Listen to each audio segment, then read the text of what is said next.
Hi, Cancer Sun and Rising. Welcome to a video looking at the transits of Saturn going into Pisces as well as Pluto going into Aquarius.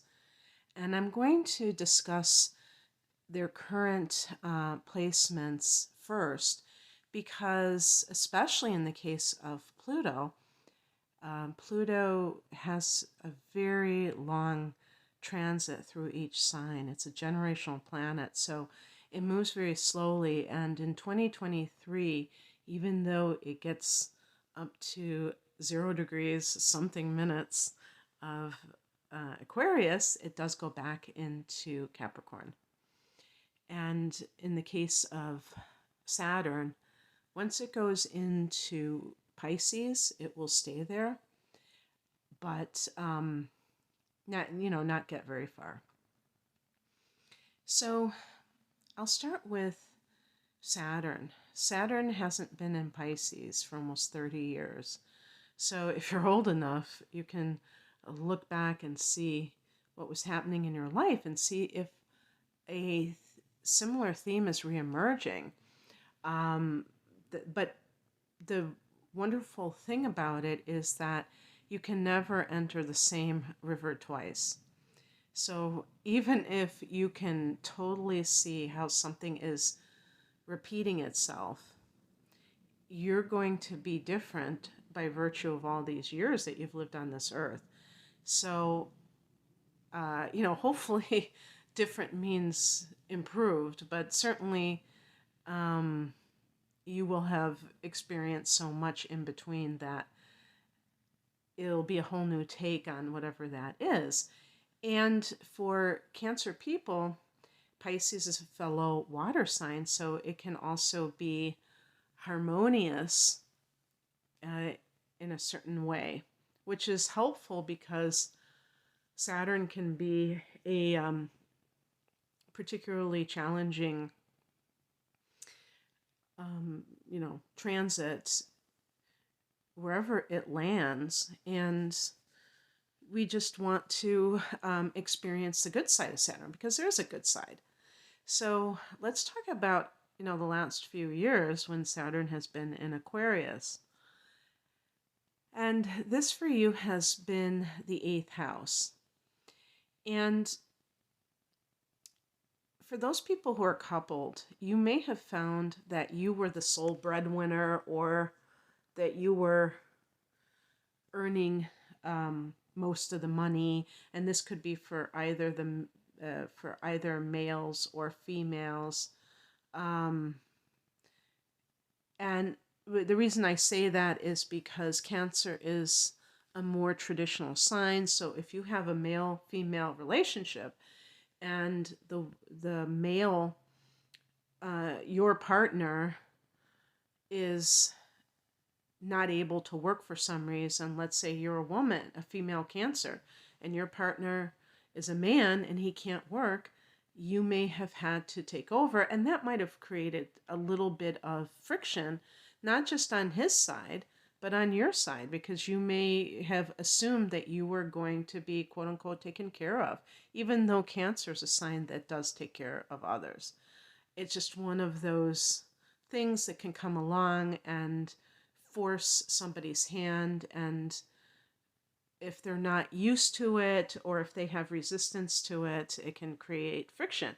Now, the thing about Saturn going through the eighth is it also had to go through the seventh. So I would say if you have been with a partner for at least, I don't know, 6 years or so, and you've had Saturn go through your seventh house, you probably are pretty good. Because you've been tested. Your relationship has been tested.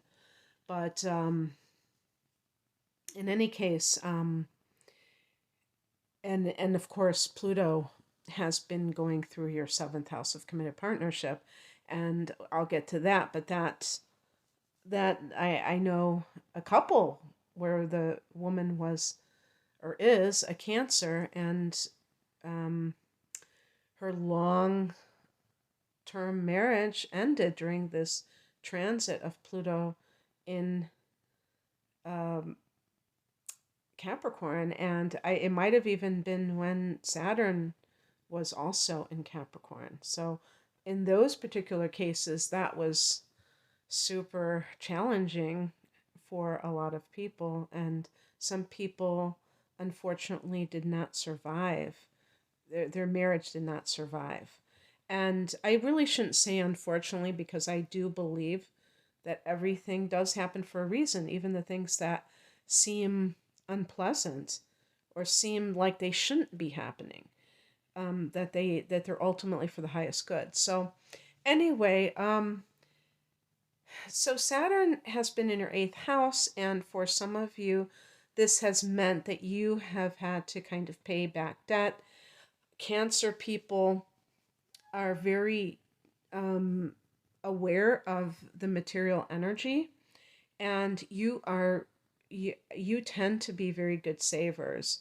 So I don't feel like this is that big of a deal, that this is something you would normally tackle anyway, but there might have been more need for it, or maybe you acquired some kind of debt that was especially significant.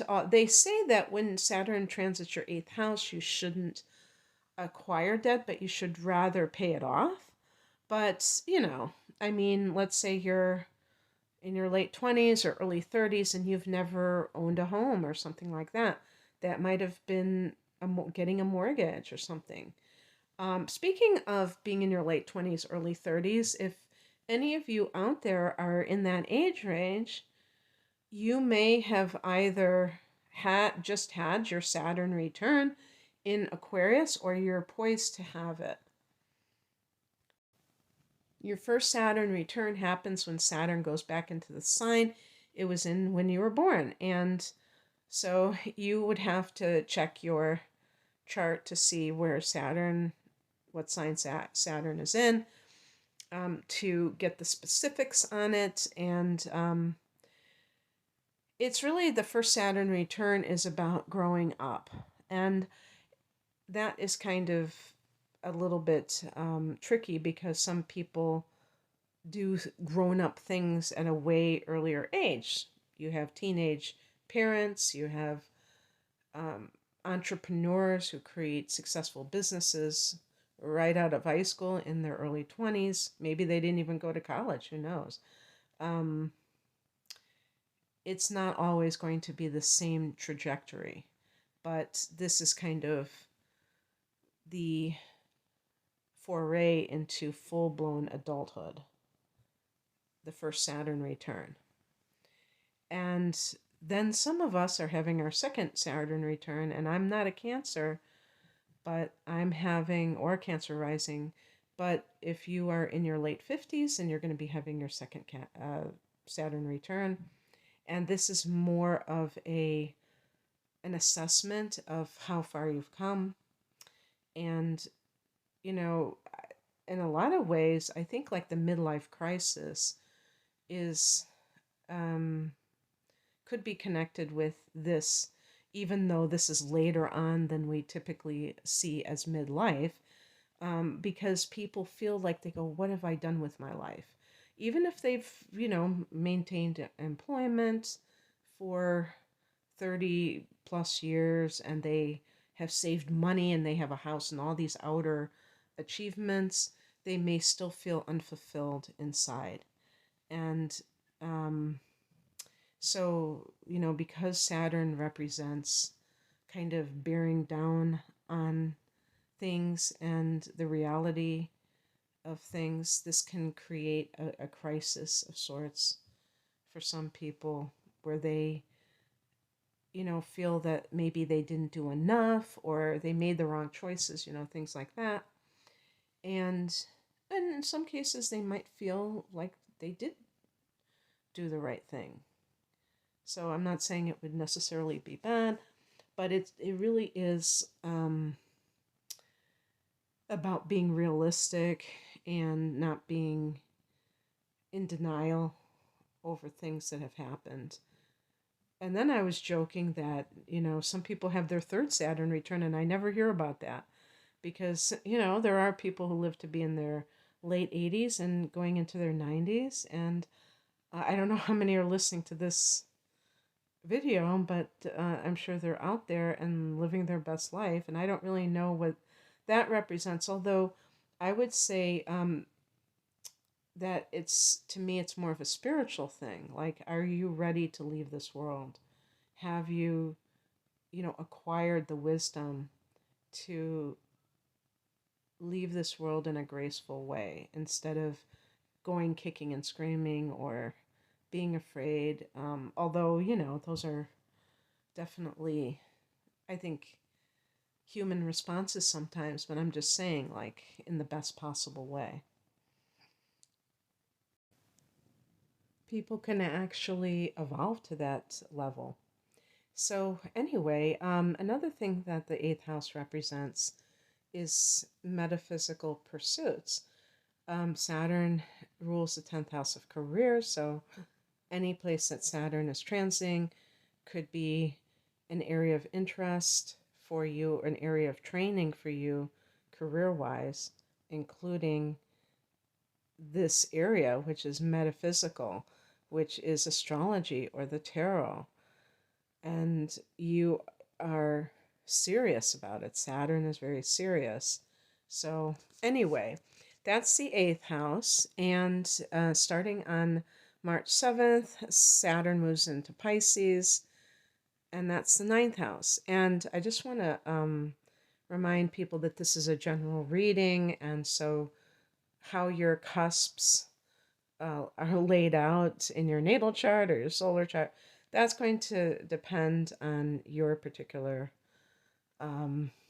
degree of sun or rising. So, but this will happen eventually for you. So, Saturn in the ninth can be a test of faith.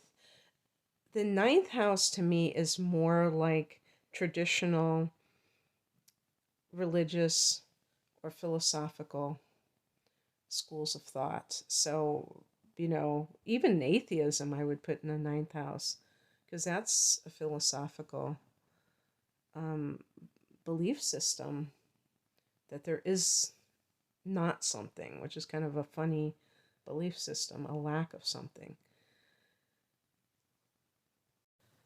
But in any case, there might be some of those thoughts that go through your head that, what is this really good for? Because Saturn may test you and you may feel like it no longer serves you. But it's very interesting, the progression from the eighth to ninth houses, because that can give you two flavors or tastes of different ways to approach spirituality, the more traditional versus the more esoteric or kind of eclectic, I would say, too, where and this is just me saying about the eighth house. I feel like it's creating your own path, and that can involve shamanism and other types of like earth based religions and belief systems that are more supernatural than about just blind faith. I mean, Cancer is a sign that is a water sign, and naturally it can be very intuitive. But if you have been raised in a very traditional sort of way, you may kind of shy away from some of that because it feels like you're heading into unfamiliar territory.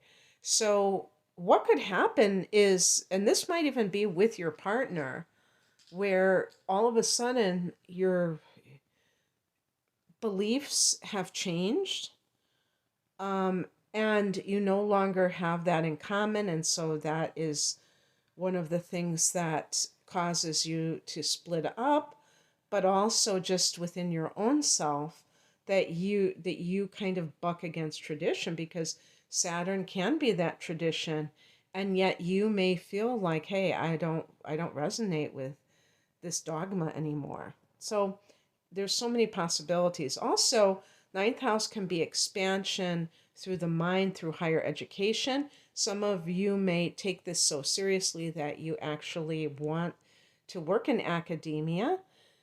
For other people, it may be committing to a degree, whether it's the bachelor's or an advanced degree, and really taking it seriously. Maybe you're coming back in middle age to university, and you didn't take it seriously the first time, and now you do. In terms of world travel, the Saturn could mean that you're traveling for work purposes. Also, you might have some restrictions with travel. It may be harder for you to travel for some reason. And when, I think it's really good when you try to do something and you're met with a brick wall. Yeah, I'm not saying you should just give up the first time, but if you notice a trend that something doesn't seem to be happening for you, that you're willing to, kind of yield and not try to impose your will on the universe. Cardinal signs like Cancer can really take charge, but sometimes that take charge quality could be kind of a willfulness where the person wants what they want, regardless of whether or not it's really indicated for them at this time in their life. So that's happening. Let's look at, and also just like, having some kind of career in the God business. I mean, I don't want to put it so crassly, but becoming a yoga teacher, whatever. And maybe that involves travel to get the training for it. So something like that. With Pluto, Pluto has been in your seventh house of committed partnership. This may have been major shadow work purging between you and a partner if you have been coupled at this time in the last 15 years, since January of 2008 when Pluto went into that seventh house. Again, that depends on your individual chart, if that is happening for you. And even past this time when Pluto goes into the eighth house, it may still be in your seventh. I think that that's a very good possibility. But Pluto, transforms things at the deepest level, but there's all kinds of gunk beneath the surface that may have to be purified. This can be the collective shadow for both people, for humanity as a whole, and how relationships play into that. Because the seventh house can be, hey, look, I'm married. For Cancer, being more of a traditionalist, look at my wedding ring, look at my marriage license. I'm married. This person belongs to me. And you find out that they don't. Saturn in that house could be, when Saturn went through that house, when Pluto has gone through that house, you may have had some kind of test to your relationship with a significant other. It could have involved infidelity, for instance. And some relationships survive it, some don't, but it transforms that, because sometimes you will have to admit that perhaps I'm pausing before, I'm hesitating to say this because I don't want to say it in the wrong way, but sometimes, for instance, with infidelity, you find out that it takes two to tango, that there might have been extenuating circumstances. That does not mean that I, condone cheating. I don't condone being dishonest in relationships. But sometimes people seek comfort outside of a relationship because they don't feel like they're heard, like they are connecting with their partner intimately. I'm not just talking about sex, I'm talking about emotionally. There could be other reasons why that person strayed, and demonizing them and making you the complete victim and they are the complete villain could be something that is not entirely accurate, at a higher level. Um, but still doesn't justify the deception, the break of that agreement. Not talking about a legal agreement, a contract, but just that energetic agreement, if you will.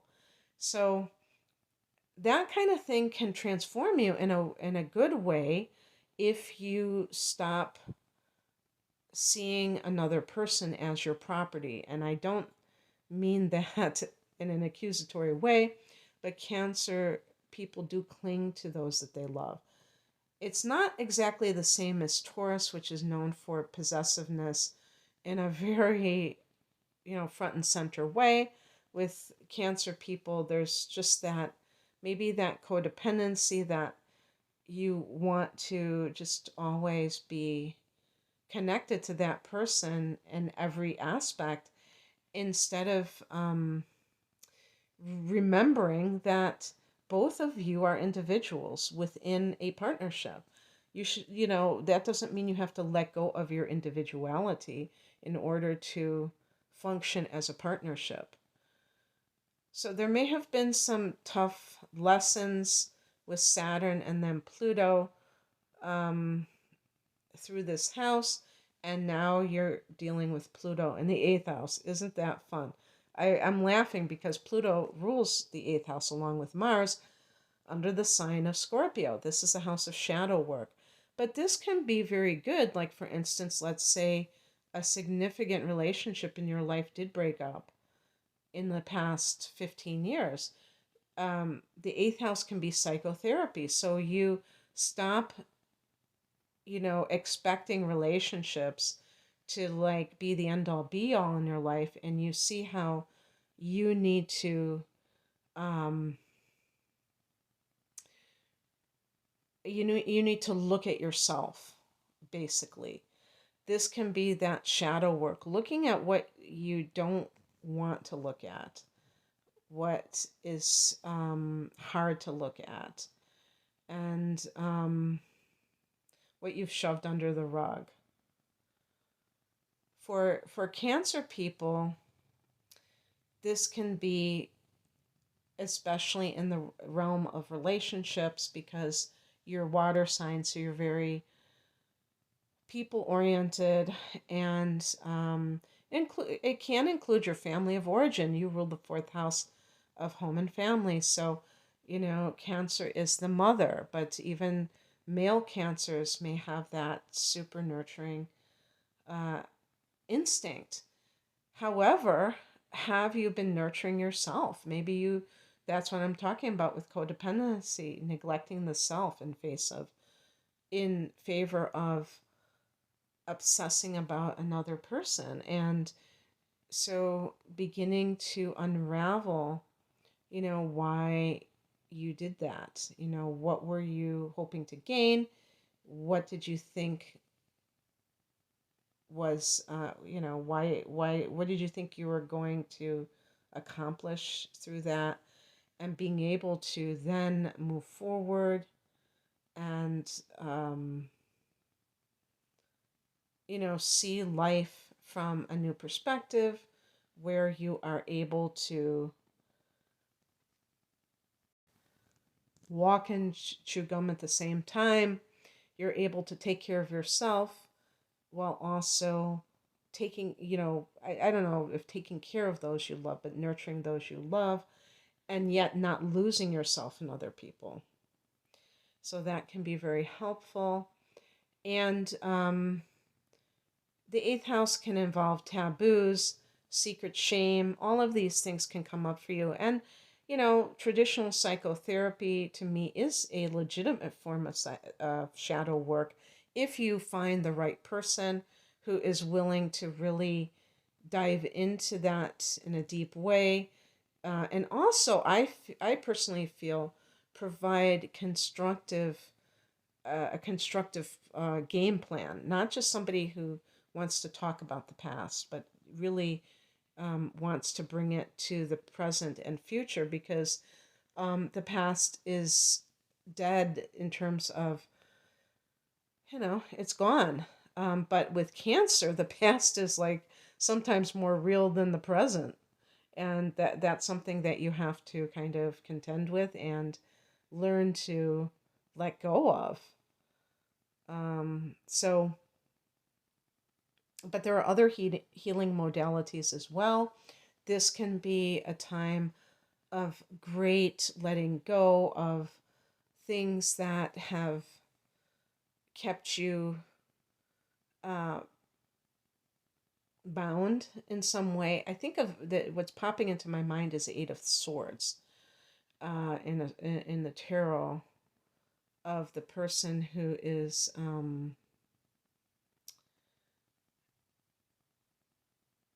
really purging themselves of that old programming, that those conditioned responses.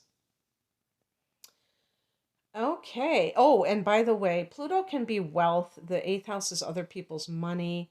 But I think I would even put the stock market in the eighth, because it does involve um, shared resources. The fifth house is speculation, so it includes gambling. So definitely check out that house too. The stock market is gambling. Let's not get it twisted. But I think the eighth house could be like dividends. So Pluto can be wealth. That can be really good. And inheritances that are at a high level. Um, but Pluto can help you face any kind of major trauma that you experienced earlier on. And I would even say, and I say this absolutely, without endorsement, that things, plant medicine like ayahuasca is an example of this, because it's supposed to be reliving trauma and kind of purging it. And some of those psychedelic plants, plant medicines like peyote and ayahuasca, you actually vomit after you take them, because that's part of the process. It's kind of like a physical purging, and then you have that psychological or spiritual purging or karmic purging. But the reason I say, I give a caveat is because um, I don't think it's for everyone. And, it's very hip right now, but don't think that I'm just treating it casually, because I'm not. But you may feel called to it. It's funny, they call it Mother Aya. So that theme of the mother, kind of, uh, what would you call it? Nurturing her children, but also, exposing them to what is within their subconscious or unconscious mind. That might come up for you in some way. Um, the eighth house is anything um, esoteric, occult practices, shamanic practices. Oh, yeah, definitely Pluto. You can be healed by these, but you can also become a healer. And maybe both of those happen during this long transit, where you find yourself healed by one of these modalities, and then you are so impressed that you become a healer in it. Okay, that's what I have for you. I hope that this resonated, Cancer. If you would like a private reading with me, I have all kinds of readings, including package deals, which have a financial benefit to them. So please check me out at the link below. Thank you for listening. Take care. Bye.